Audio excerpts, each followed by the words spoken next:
Asegigwi gakagibio tuna etagaba ebodao.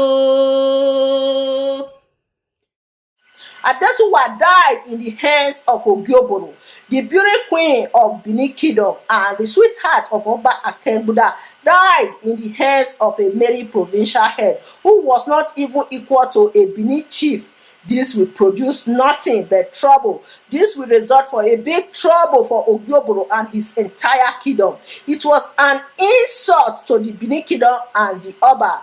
It should be noted at this point that the Benin people were very proud, and that was what gave birth to Iwu body markings that they had on in order to differentiate them from other ethnic groups. Ara ìsọ̀rẹ̀ tó ẹ̀tọ́ ọ̀dín o, ẹ̀tọ́ rẹ̀ sọ̀rọ̀ mọ́ ẹ̀tọ́ ọ̀dín o. Adesuwa's servant got back to Benin and reported to her master what transpired at Ogioboro Palace. This brought sudden tears to the whole of Benin. The Ezomo ran to the Oba Palace and explained to Oba Akengbuda how Ogioboro used sham to call his daughter into a sudden death. It is the debtor that now killed the creditor. A meeting of the elders was immediately called, and all the elders who heard of the story mourned. They wept for the beauty that was suddenly taken away from Benin. All of them came to a conclusion that Ogioboro killed Adesuwa in rebellion to Benin and must be duly punished. The Oba said he did not desire that Ogboro be conquered. He specifically demanded for the head of Ogioboro. With this conclusion, the stage was already set for another war. This time around, it was not just a merry war, it was a war against the most powerful warrior at that age. Even the chiefs acknowledged that Ogioboro was not just an ordinary warrior to be captured easily.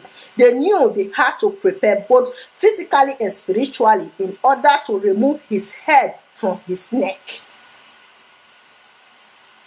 Oborogbe Adesuwa o, ologo meni me ya gaga, ologo mene do me ya kie, oboro ya me eri o, oborogbe Adesuwa o, Adezamanu zabwe, oborogbe Adesuwa o, Adezamanu zabwe, o mweri zabu no ezamanu zabure.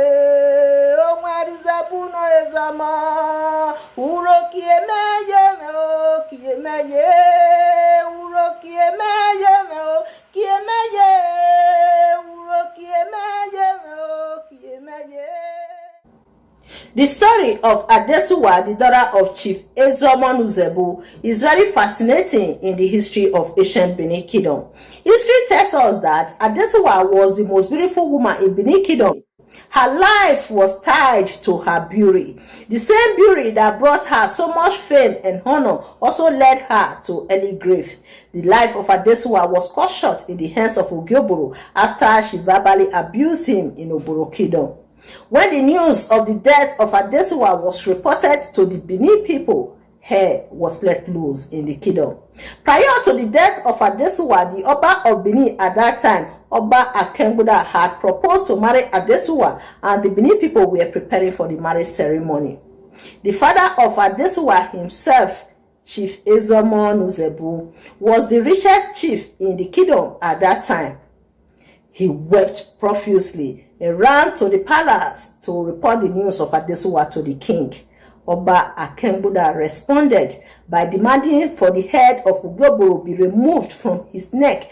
However, Ogioboro was the most powerful warrior in the kingdom at that time. He was deemed as the most mystic figure who could disappear and reappear in form of 7 people. When the Benin warriors finally confronted Ogioboro, anger met with anger. Ukiwa mwe miegbe, sama